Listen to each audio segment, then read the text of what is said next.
Reka makuru yacu tuyakomereza hano mu gihugu cy'u Rwanda nkuko muri kubireba kuri kamera za Kidasamura TV Rwanda. Uru rutoki muri kubona ni inzira muri kubona mwarura rutoki bahiciye umwana uri mu kigero cy'imyaka 15 y'amavuko. Uyu mwana bamwitaga Fabrice.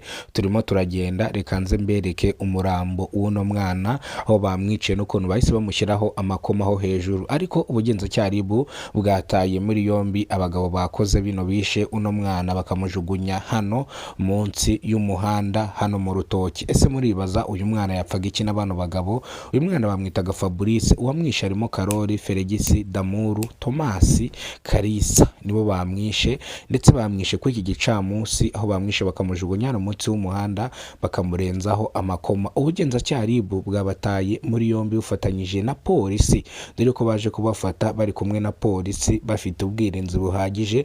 Abo bagabo bafashe umwe avuga undi birangira bose babataye muri yombi bakurikiranwe icyaha cyo kwica uno mwana w'umuziranenge ukiri mutonya.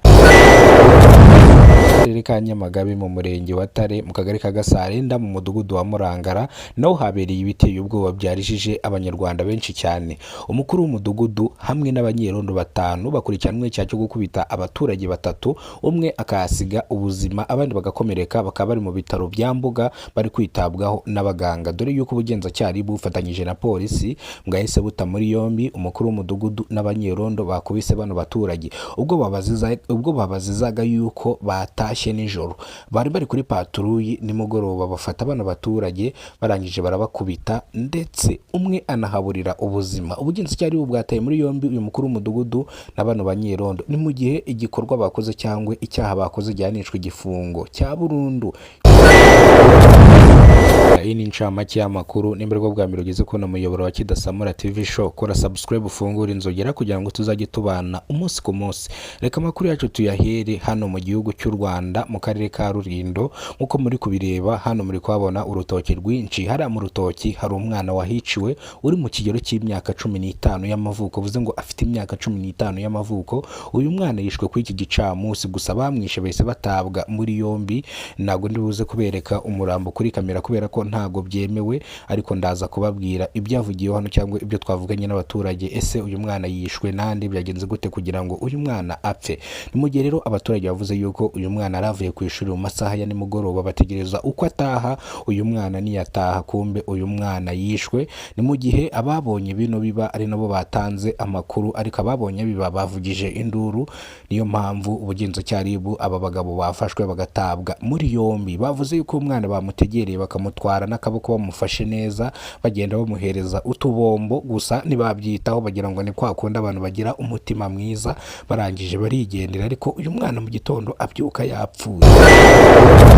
Akarere ka Nyamagabe mu murenge wa Tare mu kagari ka Gasarenda mu mudugudu wa Murangara naho habereye amahano akomeye cyane. Mudugudu n'abanyerondo bakubise abaturage 3, umwe ahaburira ubuzima abandi barakomereka, bakaba bari kwitabwaho n'abaganga hano mu bitaro bya Mbuga kugira ngo batazana bo kuhaburira ubuzima. Ubugenzacyaha bwataye muri yombi umukuru w'umudugudu n'abanyerondo bakurikiranweho icyaha cyo gukubita no gukomeretsa ndetse no kwica. Iki cyayo kiguhamye ushagwanishwa igifungo cya burundu kitagabanuka. Iyo kitaguhamye ubwo ntago kiba kiguhamye. Rero abaturage bavuze yuko n'ubundi bano banyerondo bari basanzwe bakora ibikorwa by'urugomo, ibikorwa nk'ibi ngibi. Bavuga yuko ari n'umuturage baherutse gukubita bakamuvuna ukuguru akajya kubarega bikanga, bikarangira abuze ubutabera. Bavuga yuko rero mwakano kagari umukuru w'umudugudu hamwe n'abanyerondo bahohotera abaturage. Ngiyo utinze kwishyura amafaranga y'umutekano baragukubita bakakugira interi. Reka amakuru yacu tuyasubikire hano. Amakuru nakagaruka. Nimba rwo bwa mbere ugeze kubona umuyoboro wa Kidasamura TV show, kora subscribe ufungura inzogera kugira ngo uzajye ubasha kubona amakuru mu gihugu cy'u Rwanda kandi yizewe. Nongeye kubifuriza umwaka mushya muhire, umwaka mushya muhire bantu mukurikiranye ino video. Umwaka mushya muhire, ndabakunda cyane kandi ikindi mbahoza ku mutima.